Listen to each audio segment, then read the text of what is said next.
Leo is at a friend's birthday dinner. Here's what he orders. The grilled chicken. Not because he wants the grilled chicken. Nobody wants the grilled chicken. What Leo wants is the lamb chops. He has been thinking about the lamb chops since the Uber ride over. He orders the chicken. Great choice, says the waiter. Leo smiles. Not the tight, embarrassed smile of a man who is ashamed. The calm, slightly unsettling smile of a man who knows something the table does not. Tyler, 3 seats down, orders the ribeye. $42, in the way people announce things when they want you to know they didn't look at the price. Jenna, whose birthday this actually is, gets the duck because she absolutely should. It's her birthday and she earned it by surviving another year of being friends with Tyler. Leo sips his water. He is fine. The table doesn't know he is fine. That is, if we're being precise, the point. But to understand why Leo is fine, you have to go back exactly 1 year. Same restaurant, different birthday. Daniel's 30th. The kind of birthday that transforms a dinner into an event, at a restaurant where the pasta is going to cost $28 and arrive in a quantity that requires a magnifying glass. Leo has $87 in his account. He checked 3 times on the way here, once at home, once in the Uber, once standing outside the restaurant door, confirming that $87 had not spontaneously multiplied in the 4 minutes since he last looked. The Uber was $11. He did not need to Uber. He lives 14 minutes away on foot. Tyler had texted, "Everyone grabbing Ubers?" and Leo's fingers typed, "Yep," before his brain could intervene. $11 to protect the illusion that he was the kind of person who grabbed Ubers. He is not that person. Tonight, he is a method actor playing that person. Inside, Tyler has already ordered him a drink.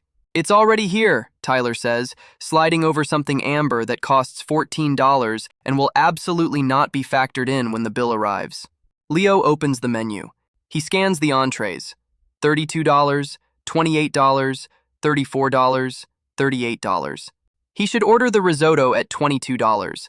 The menu describes it as a celebration of seasonal produce, which is restaurant code for, "We ran out of ideas but we needed something under $25. The room is warm and golden, and everyone looks like a version of themselves that belongs here. Leo orders the steak, $33. He does not know why. He knows exactly why. The steak arrives. It's good. He's barely tasting it. He is doing quiet, panicked arithmetic in his head while nodding at a story about Tyler's Lisbon trip. Steak, $33. Tyler's drink, $14. His own second drink, $13. Daniel's birthday meal split 5 ways. $8. Tax. He has $87. The bill arrives in a small leather folder, the restaurant industry's word for reckoning. Tyler picks it up and says the 7 words that have quietly redistributed more wealth than any financial instrument in modern history. "Should we just split it evenly?" Everyone nods. Nodding requires no math, no conflict, no explanation of the fact that you had the $33 steak and Tyler had the $42 ribeye, and also Tyler's drink was $17. Leo's share, $63. He taps his card. He smiles. He Ubers home, because Tyler asks again, and Leo's fingers are apparently fully autonomous at this point. Total evening, $74. Remaining balance, $13. He gets home at 11:22 p.m. Staples, his golden retriever, greets him at the door with the energy of a dog who has been waiting 3 hours and would like Leo to understand that this was unacceptable. Then Staples makes a sound. Not a bark. A cough, wrapped in a wheeze, wrapped in a very concerning gargle. Leo looks at the floor. On the floor, partially destroyed, is a small rubber chew toy. The outside remains. The inside is apparently now inside Staples. He Googles, "dog ate rubber toy." Google, which has the bedside manner of a medical school dropout, immediately serves 14 articles about intestinal blockages and 1 forum post where someone says, "My vet said it usually passes," followed by 40 replies that escalate until someone writes, "Update, it did not pass." Leo puts Staples in the car. The emergency vet sees them at 1:15 a.m. The piece is lodged but not critical. They induce vomiting. Staples is fine. The bill is $340. Leo drives home at 2:30 a.m.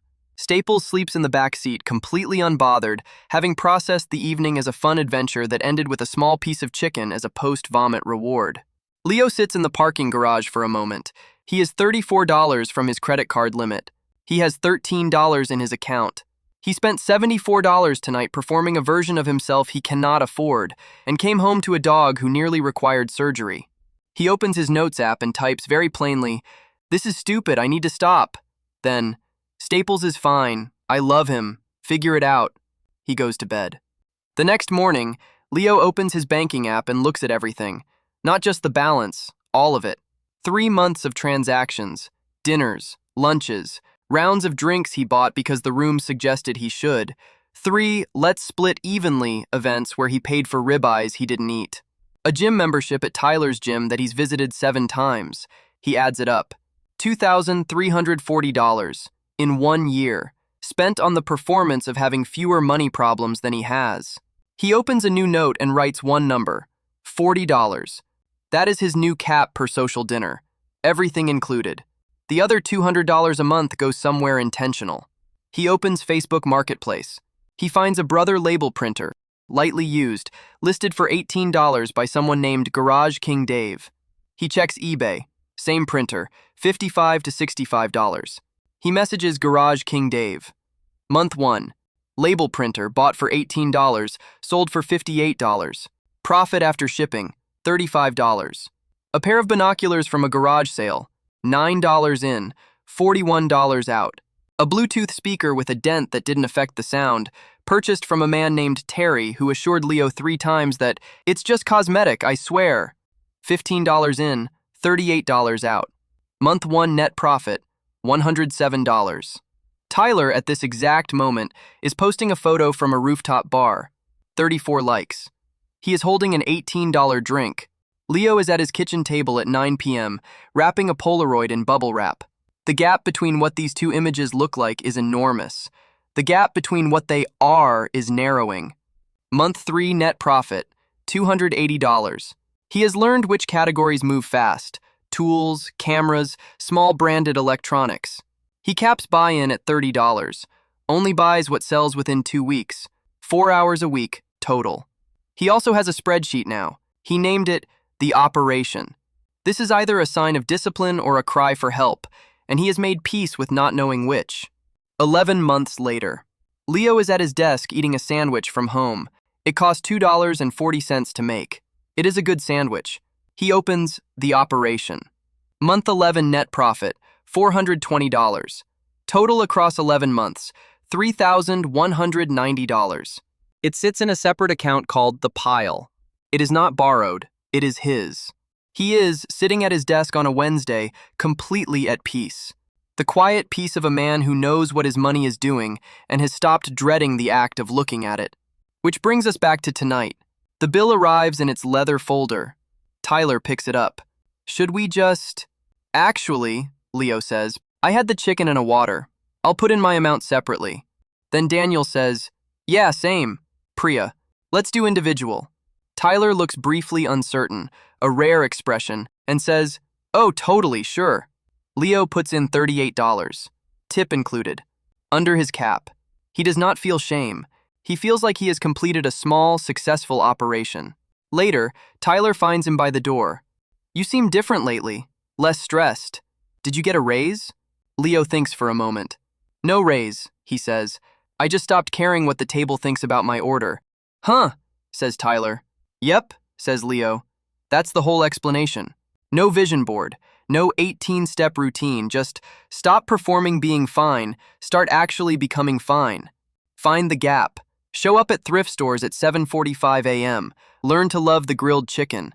Leo grabs his jacket and walks home. 14 minutes, 63 degrees, a perfect night. Okay, enough about Leo. Now look up from the story. There's a dinner table that you are sitting at right now. Maybe it's a literal dinner table. Maybe it's a subscription, a habit, a round you bought because the room made it feel obvious. You're not doing anything wrong. You're doing what makes sense inside the room. The room is very convincing. The question is just whether the room is making decisions that belong to you. Leo didn't stop going to dinner. He stopped letting dinner write his month. He found the gap between listed price and actual worth, between what the table expected and what he owed it, and he closed it quietly. Nobody will see the spreadsheet. Nobody will like the Tuesday when the number finally made sense. Find out what your number is. Then find the gap. Hit like and don't forget to subscribe. See you in the next one. Bye.